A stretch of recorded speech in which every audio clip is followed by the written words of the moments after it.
Baba Saheb doctor Bhimrao Ambedkar ji की अथक प्रयास के कारण अंग्रेजी हुकूमत की सरकार में मिलिट्री में अछूतों के लिए भर्ती को लेकर रोक लगा दी गई थी। उसमें लगातार संघर्ष के बाद बाबा साहेब ने खुलवा दिया था और अछूतों को उसमें भर्ती होने के लिए आह्वान किया और आगे कहा कि स्कूल कॉलेज में जो विषय पढ़ाया जाता है उसके साथ साथ कुछ अलग किताबें भी पढ़ने के लिए प्रेरणा दी। आगे उन्होंने क्या कहते हैं, आइए जानते हैं। वीडियो में अंत तक जरूर बने रहें। के अम्बेडकराइट यूट्यूब चैनल में आप सभी का स्वागत है। जय भीम। 17 जनवरी 1943 के दिन अहिल्या आश्रम भवानीपेट पूना में रहने वाले सभी कॉलेज के विद्यार्थियों ने बाबा साहेब को सभी से मिलने और उपदेश देने के लिए आमंत्रित किया।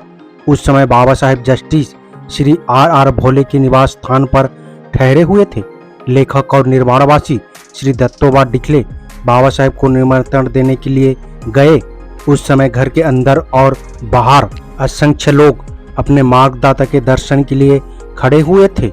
युग पुरुष बाबा साहेब डॉक्टर अंबेडकर संघर्ष एवं राष्ट्र सेवाएं किताब के लेखक बाबा साहेब को याद दिलाया कि पूना के सभी विद्यार्थीगण उनके मिलिट्री में भर्ती होने के संबंध में उपदेश सुनने के लिए इकट्ठे हुए हैं। सवेरे 10 बजे से कार्यक्रम रखा गया था। श्री भोले को साथ लेकर बाबा साहेब अहिल्या आश्रम में आ गए। आश्रम का हाल खचाखच भरा हुआ था। बाबा साहेब का स्वागत करते हुए लेखक ने कहा, आज हम सभी विद्यार्थियों और भद्रजनों के बीच में हमारे सजीव देवता मौजूद हैं। आपका ही वरदान है कि आज हमारे लोगों में विद्या का प्रचार प्रसार हो रहा है। बाबा साहेब ने केवल हमारे ज्ञानदाता है, बल्कि उन्होंने ऐसा आत्मोन्नति का मार्ग बताया है कि हम उस पवित्र पथ पर चलकर अपना उद्धार कर रहे हैं। यह एक ऐसा रास्ता है जिस पर चलकर हमारा आने वाला समाज सदा ही उन्नति करेगा। जब बाबा साहेब का स्वयं लगाया हुआ पौधा हम विद्यार्थियों के रूप में बढ़ रहा है। आज जो कुछ भी हम हैं, ये सारा ही हमारे ज्ञानदाता का श्रेय है। मैं अपनी ओर से और अपनी साथी विद्यार्थियों की ओर से परम श्रद्धेय बाबा साहेब से अनुरोध करता हूं कि वो अपने अमृत उपदेश से हम सबको कृतार्थ करें। इसके बाद बाबा साहेब ने हम सबको संबोधित करते हुए अपनी गंभीर वाणी में कहा, मेरे नौजवान विद्यार्थियों, आज आप लोगों को इस स्कूल में हाल में इकट्ठा देखकर मुझे बहुत ही आनंद हो रहा है। आप सब विद्यार्थी हैं। आप इस समय किसी भी राजनीतिक आंदोलन में भाग न लेकर जितना भी ज्ञान संपादन कर सकते हैं उतना करें। आप केवल क्लास के पढ़ाए जाने वाली किताब ही न पढ़ें, आप दूसरी पुस्तकों को भी पढ़ें, क्योंकि ज्ञान की कोई सीमा नहीं है। मेरी पढ़ाई के समय मेरे चारों ओर घृणा का वातावरण था। अछूतपन का अंधकार चारों ओर फैला हुआ था। मुझे स्कूल में कक्षा के अंदर बैठने की अनुमति नहीं थी। पानी भी अपने आप नहीं पी सकता था। मास्टर लोग मेरी स्लेट को हाथ लगाना पाप समझते थे। ऐसे वातावरण में भी मैंने 1908 में मैट्रिक की परीक्षा पास की थी। मैं पास अवश्य हो गया, परंतु परीक्षा में अच्छे नंबर नहीं लाए थे। लेकिन इसका ये अर्थ नहीं था कि मेरे में बुद्धि नहीं थी या मैं अच्छे नंबर नहीं ला सकता था। मैंने जिन परिस्थितियों में पढ़ाई की उनमें भी मैंने अपनी साधारण बुद्धि को असाधारण बनाया था। ये सब मेरे सतत अध्ययन का ही फल है, जिसमें दृढ़ इच्छा है, मनोबल है और किसी भी असाध्य कार्य को करने की सुदृढ़ कामना से वह असंभव को भी संभव बना देता है।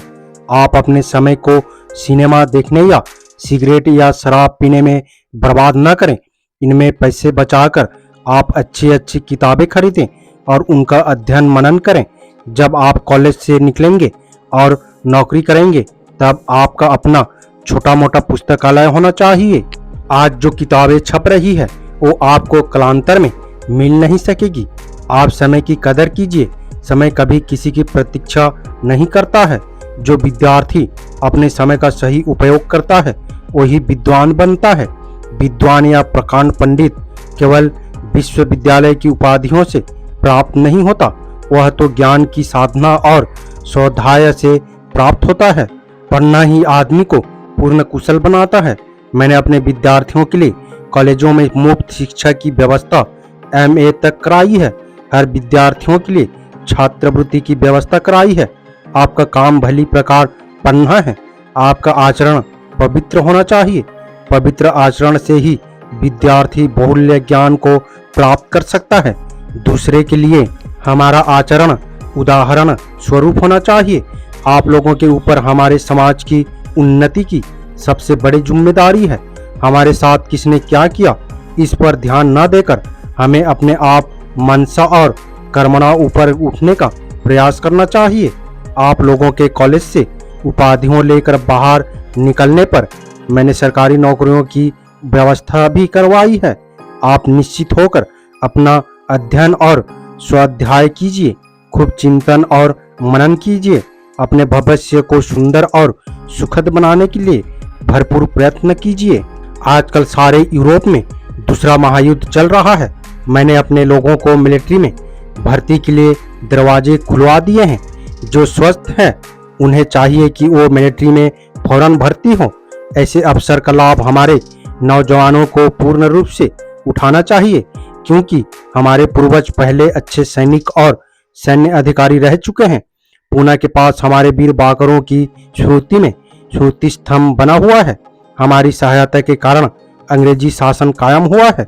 अंग्रेजों ने बनिया भूति का होने का कारण हमारी सेवाओं को भुलाकर कृतज्ञ बन गया। गटेकरी कमीशन की रिपोर्ट के बाद हमारी सेना को निरस्त किया गया था। हमारा मिलिट्री में भर्ती होना रोक दिया गया था। उसको अब दोबारा खुलवाने का मेरा प्रयास सफल हुआ है। इसलिए मिलिट्री में अधिक से अधिक संख्या में भर्ती होना चाहिए। बाबा साहेब के इस उपदेशात्मक भाषण के बाद अल्पाहार की व्यवस्था की गई थी। वहां पर विद्यार्थियों ने हमारे मार्गदाता से कई प्रश्न पूछे और उन्होंने उनके सटीक उत्तर दिए। इसके बाद कुछ कॉलेज के विद्यार्थियों के साथ बाबा साहेब का फोटो लिया गया।